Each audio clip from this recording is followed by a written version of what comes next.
زدنی علما ربی زدنی علما ربی زدنی علما۔ میرے محترم بزرگوں ساتھیوں، ہم سب کے سامنے سب سے بڑا مسئلہ ہے اپنے آپ کو کامیاب کرانے کا۔ ہم کیسے کامیاب ہو جائیں، یا کامیابی کی راہ پر ہیں یا نہیں ہیں، یہ کیسے پتہ چلے، یہ سب سے بڑا مسئلہ ہے۔ اور دعویٰ ہر آدمی کر رہا ہے۔ دعویٰ کر کیسے رہا ہے؟ امت اس وقت فرقوں میں بٹی ہوئی ہے، اور اللہ تعالیٰ نے قرآن پاک میں فرقوں کو شرک بتلایا ہے، اور ہر فرقے والا اپنے فرقے کے حساب سے اپنے کو حق ہونے پر کہہ رہا ہے۔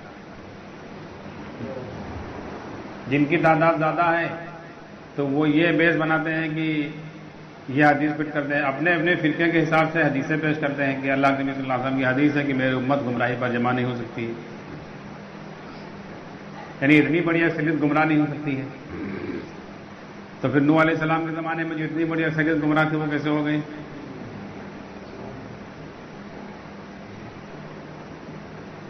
اور جن کی تعداد کم ہے تو وہ یہ بنیاد بناتے ہیں کہ ہر زمانے میں حق والوں کی تعداد تھوڑی رہی۔ پھر وہ حضرت حسین رضی اللہ عنہ کی مثال دیتے ہیں کہ وہ 42 آدمی تھے، اہل حق تھے۔ بے شک وہ تو اہل حق تھے ہی، اس میں کوئی شک شبہ نہیں، وہ چاہے زیادہ ہوتا چاہے کم، لیکن وہ تھے اہل حق۔ تو ہر آدمی اپنے فرقے کو حق پر ہونے کے لیے کہہ رہا ہے کہ ہمارا فرقہ حق پر ہے، ہمارا فرقہ حق پر ہے، ہمارا فرقہ حق پر ہے۔ اور اگر آپ پوچھو بھی، اللہ نبی صلی اللہ علیہ وسلم کی وہ حدیث ہے کہ اللہ نبی صلی اللہ علیہ وسلم نے فرمایا، اس کا مفہوم خلاصہ یہ ہے کہ بنی اسرائیل میں 72 فرقے ہوئے تھے، ہماری امت میں 73 ہوں گے۔ آپ چلو دنیا میں دعویٰ کرتے ہیں عالم مفتی لوگ کہ قرآن حدیث کے ہم اصل حقدار ہیں سمجھانے کے، عام آدمی اس کو نہیں بیان کر سکتا ہے، نہیں سمجھا سکتے۔ چلو بتلا میں 72 فرقے کون نہ حق پر ہے، امت کے مسئلے ختم ہو جائے۔ باطل فرقے تو تحقیق کر کے بتلا دو، ایک فرقہ حق پر، ساری امت اس پر آ جاوے، سب جنت چلے جاوے۔ یا تو تم کہو کہ ہم نائب رسول نہیں ہیں، اگر انبیاء کے وارث ہو تو یہ تحقیق کر کے بتلاؤ۔ جب اللہ کے نبی صلی اللہ علیہ وسلم نے فرما دیا کہ 73 فرقے ہوں گے، ایک فرقہ حق پر رہے گا، اس کی علامت بھی بتلائی اللہ کے نبی صلی اللہ علیہ وسلم نے، پہچان بتلائی۔ تو ہر فرقے والا اپنے فرقے کو حق پر ہونے کے لیے دلیل دے رہا ہے، تو یہ بیٹھ کر آپس میں سارے جتنے ہو، اور ہر فرقے کے علماء کہتے ہیں کہ ہم لوگ علماء ہیں، باقی سب علماء سو ہیں۔ ہر فرقے کا آپ دیکھ لو، چاہے جن کے بیان سن لو، چاہے جن کی کتابیں، وہ دوسرے کو کافر کہہ رہے ہیں، اپنے کو اہل حق پر کہہ رہے ہیں۔ تو بتاؤ عام پبلک کہاں جائے گی؟ یہ کیا سمجھے گی؟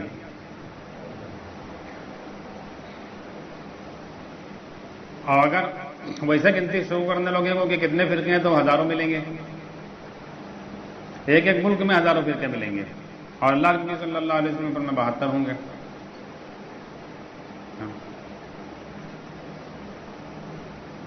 تو مسئلہ سارا یہاں پھنسا ہوا ہے۔ اللہ کے نبی صلی اللہ علیہ وسلم فرمایا جو میرے صحابہ کے راستے پر چلے گا، یہ بات اللہ ہے کہ نہیں؟ یہ میرے صحابہ کے راستے پر چلے گا۔ آپ صحابہ کون ہیں؟ یہ بھی تو اندازہ لگاؤ۔ صحابہ وہ جنہوں نے پہلے ایمان سیکھا ہے، پھر قرآن سیکھا ہے۔ یہ ہم نہیں کہہ رہے ہیں، صحابی خود کہہ رہے ہیں، یہ صحابی خود کہہ رہے ہیں تابعی سے۔ کس سے کہہ رہے ہیں؟ جو قرآن سیکھ رہے ہیں ان سے کہہ رہے ہیں، عام آدمی سے نہیں کہہ رہے ہیں، جاہل آدمی سے، کہ ہم دیکھ رہے ہیں کہ ایمان سیکھنے سے پہلے قرآن سیکھ رہے ہو۔ ہاں، حالانکہ ہم میں سے ہر ایک نے اس طرح زندگی گزاری کہ ایمان پہلے سیکھا ہے، اور عمر کا بڑا حصہ ایمان کے سیکھنے میں لگایا۔ جس طرح تم اس کے الفاظ کو صحیح کرتے ہو، اس طرح ہم اس کے حرام اور حلال کو سیکھتے تھے۔ آگے فرمایا کہ سورہ فاتحہ کی 7 آیتیں ہیں، یہی تم کو نہیں معلوم ہے کن چیزوں کا حکم کر رہے، کن چیزوں سے روک رہی ہیں، پڑھ رہے ہو، مگر اسی کے بارے میں نہیں معلوم ہے تم کو، کن چیزوں کا حکم کر رہے ہیں، کن چیزوں سے روک رہی ہیں۔ صحابہ وہ جنہوں نے نماز پڑھی نہیں، نماز قائم کیا۔ صحابہ وہ جنہوں نے کلمہ پڑھا نہیں، کلمہ ایمان سیکھا ہے۔ ہم میں سے کسی نے سیکھا تو بتلاوے، ہم میں سے کوئی بتلاوے نماز کیسے قائم ہوگی؟ جب یہ معلوم ہے نہیں تو قائم کیسے کرو گے؟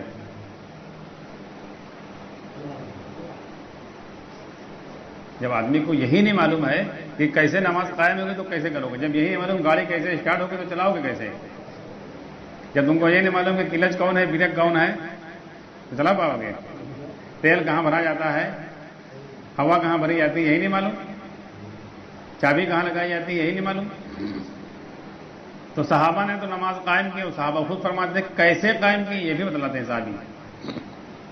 لیکن آج کے جتنے نماز پڑھانے والے ہیں ان سے پوچھ لو جو دعویٰ کرتے ہیں کہ ہم 20 سال سے نماز پڑھا رہے ہیں، 30 سال سے پڑھا رہے ہیں، کوئی کہہ رہا اللہ واسطے پڑھا رہے ہیں، کوئی کہہ رہا پیسے کے واسطے پڑھا رہے ہیں، کوئی کچھ بتلا رہا ہے، پوچھو نماز کیسے قائم ہوگی؟ پڑھانا تو بات کی بات ہے۔ تو صحابہ وہ جنہوں نے ایمان سیکھا ہے اور نماز قائم کی ہے۔ تو اس وقت سب سے بڑا مسئلہ یہی ہے کہ ہماری زندگی کامیاب کیسے ہو جاوے اور ہم اس راستے پر چلیں جس راستے سے اللہ تک پہنچ سکیں۔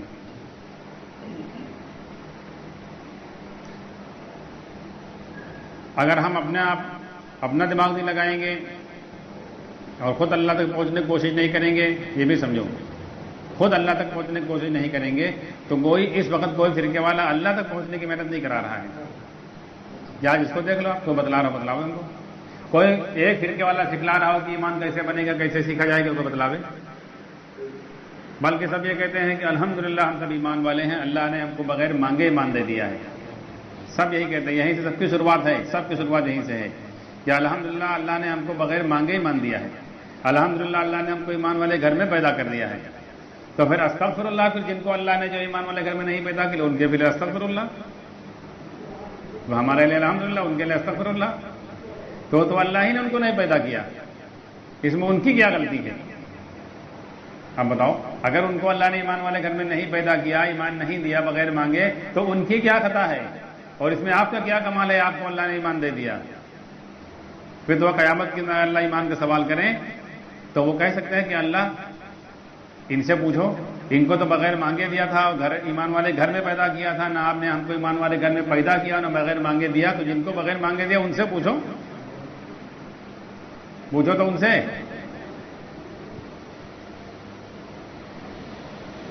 تو ہر آدمی اس پر ہے، ایمان سیکھنے کی بات کوئی نہیں کر رہا ہے۔ اور صحابہ کے بعد جس طبقے نے ایمان کو سیکھا اگر ان کی باتیں رکھو تو یہ لوگ رد کرتے ہیں کہ نہیں صاحب وہ زندگی ہمارے لیے نہیں ہے، کیونکہ وہ لوگ شریعت سے ہٹے ہوئے تھے، یہ راکب رکھتے ہیں۔ ہاں، تو شریعت سے ہٹ کر تو اللہ تک پہنچ سکتا ہے۔ جن اولیاء کرام نے اپنے آپ پر محنت کی ہے اللہ تک پہنچنے کے لیے، اور اللہ کے غیر سے نا امید ہونے کے لیے، مایوس ہونے کے لیے اپنا تزکیہ کیا، اپنی اصلاح کی، تو وہ شریعت سے ہٹے ہوئے تھے۔ شریعت سے ہٹ کر کسی کی اصلاح ہو سکتی ہے؟ کوئی اللہ تک پہنچ سکتا ہے؟ تو صحابہ کرام کے بعد اولیاء کرام کی زندگی جنہوں نے اپنے آپ پر محنت کی ہے، اور محنت ساری اپنے جسم کے اوپر ہے، یہ بھی سمجھو۔ جیسے لوگ کہتے ہیں کہ مجاہدہ، بہت سے لوگ ایک جملے رہتے ہیں کہ مجاہدے سے ایمان بنے گا، محنت سے ایمان بنے گا۔ مجاہدے محنت کو اس کو یہاں سے جوڑ دیتے ہیں کہ صاحب جو زیادہ محنت کرے اپنے اوپر، زیادہ جماعتوں میں یہ سمجھتے تھے کہ جو زیادہ پیدل چلے، ہاں، تو اگر زیادہ محنت مجاہدے سے کوئی، جس کو ہم لوگ اپنے اوپر چھوڑ رہے ہیں کہ صاحب پیدل چلنا اور سامان لادنا یہ سب کرنا، اگر اس کو جوڑ رہے ہو تو سب سے زیادہ ولی اللہ گامہ پہلوان ہونا چاہیے۔ وہ تو 95 کلو کا پتھر گلے میں ڈال کر ورزش کرتا تھا، کئی ہزار۔ محنت مجاہدہ یہ نہیں، محنت مجاہدہ یہ ہے کہ اس دنیا کو جو اللہ نے اپنی قدرت سے بنایا ہے، اس میں دو چیزیں رکھی ہیں، ایک طرف اسباب رکھے ہیں اور ایک طرف اعمال رکھے ہیں۔ ایک طرف انبیاء علیہ الصلوۃ والسلام کو بھیج کر، حضور صلی اللہ علیہ وسلم کو بھیج کر اپنی قدرت سے فائدہ اٹھانے کے لیے اعمال دیے اور نماز دی ہے، اور ایک طرف کائنات کے اندر پہلی بھی شکلیں ہیں، نقشے، ان سے فائدہ اٹھا رہی ہے، ساری دنیا اٹھا رہی، کوئی مطلب نہیں۔ اس میں ایمان اور مسلمان ہونے کے لیے کوئی بھی ضرورت نہیں ہے۔ اور ایک طرف نماز ہے، کائنات کے تمام نقشوں کے مقابلے میں اللہ تعالیٰ نے نماز دی ہے، اور اس پر اللہ نے وعدہ کیا ہے، اور ہر پیغمبر نے نماز سے کام بنوائے ہیں۔ اب اللہ تبارک و تعالیٰ ہمارے اوپر جو ہاتھ ڈال رہے ہیں تو ہم حکم کے راستے سے اللہ سے کام لینے پر محنت کر رہے ہیں یا سبب میں جا رہے ہیں، کیونکہ اس جسم کو اللہ تبارک و تعالیٰ نے مٹی کے شکلوں سے بنایا ہے، یہ مٹی کی طرف بھاگے گا، اور اس کی ضرورت پوری ہے کہ اس کو آرام مل جائے بس. دیکھو آدمی کی نیند نہ پڑے تو آدمی پریشان ہوتا ہے. نیند پڑ جائے, چاہے نشے کی دوا کھلا دو, چاہے نشہ پلا دو, چاہے کچھ کرا دو, آدمی کہتا ہے نیند پڑ جائے, چاہے انجیکشن لگا دو, چاہے ٹیبلٹ کھلا دو, نیند پڑ جائے بھائی. اس کے جسم کو راحت مل جائے, اس سے کوئی مطلب نہیں. بھوک لگی ہے تو اس کو 2 روٹی 1 پیالہ دال مل جائے, پھر اس سے کوئی مطلب نہیں. جسم کو راحت مل جائے. پیاس لگی, جسم کو پانی مل جائے. مکان کی ضرورت ہے, مکان کا انتظام ہو جائے. بیوی کی ضرورت ہے, بیوی مل جائے. کپڑے کی ضرورت ہے, کپڑا مل جائے. بیماری ہے, درد ہو رہا ہے, درد کی دوا مل جائے. خوف آئے, حفاظت کا کوئی انتظام ہو جائے. تو جتنے حال اللہ تبارک و تعالیٰ جسم پر ڈال رہے ہیں وہ کوئی راستے سے پورے ہو جائے, بس اس کا جسم سکون میں آ گیا ہے, پھر اس سے کوئی مطلب نہیں.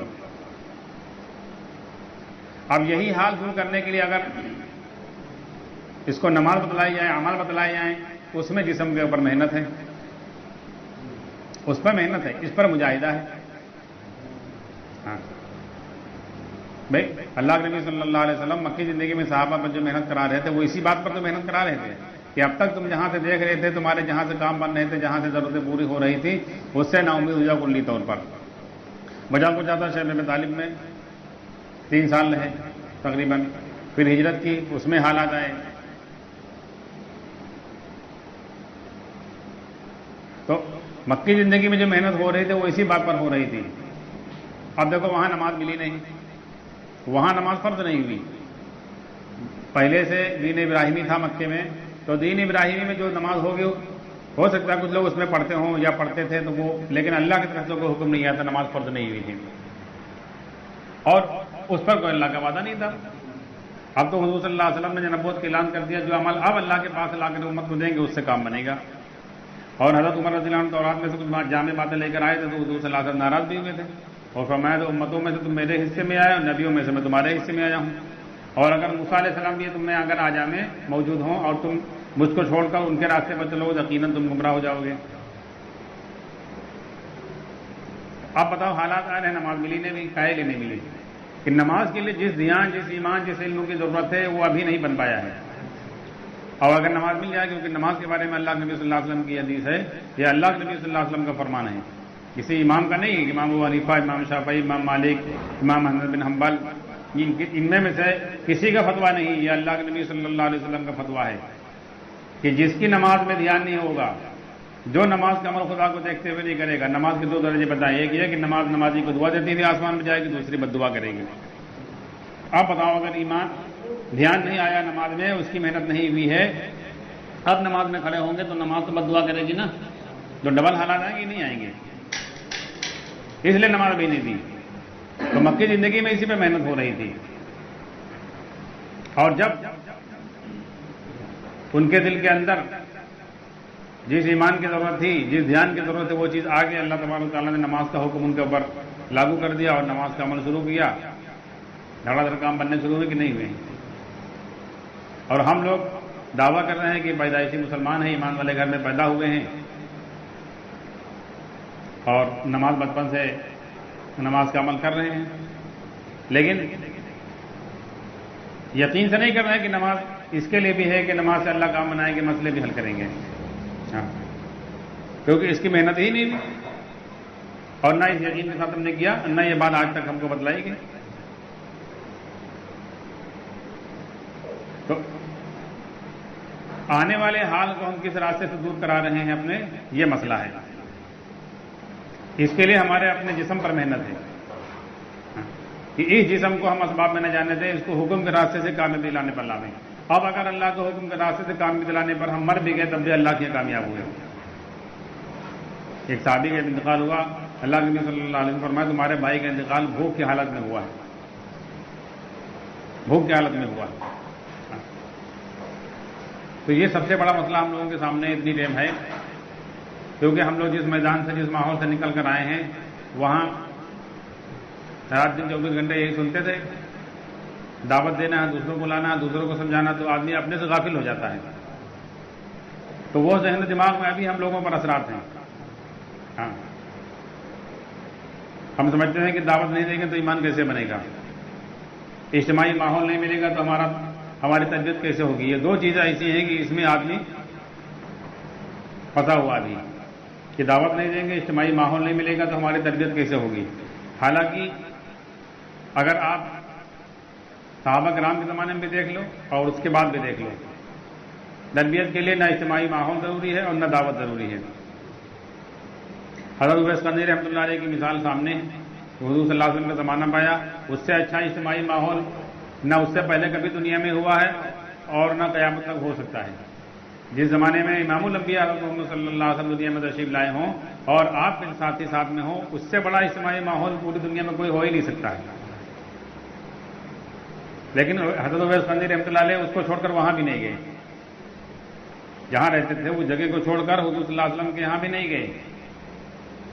لیکن سوچو کیسی محنت اپنے آپ پر کی ہوگی کہ اللہ کے نبی صلی اللہ علیہ وسلم نے اپنے صحابہ سے فرمایا تھا کہ حضرت عمر رضی اللہ عنہ سے کہ ہمارا کتا دے دینا اور اویس قرنی مل جائیں تو ان سے دعا کرانا، اپنے لیے امت کے لیے بھی۔ اب سوچو، امام الانبیاء کہہ رہے ہیں، وہ صحابہ سے کہہ رہے ہیں، اپنے لیے نہیں کہہ رہے، امت کے لیے دعا کرانا۔ بتاؤ، جو آدمی اجتماعی ماحول میں نہیں آیا اور نبی کے زمانے میں نبی سے ملاقات نہیں کی، یعنی سب سے بڑے امیر تو حضور صلی اللہ علیہ وسلم ہیں، امیر سے ملنے بھی نہیں آئے، لیکن اللہ کے نبی صلی اللہ علیہ وسلم جانتے تھے کہ یہ اس درجے کے اس لائق ہیں، اس درجے کو پہنچے ہوئے کہ ان کی دعا سے امت کے مسئلے حل ہوں گے۔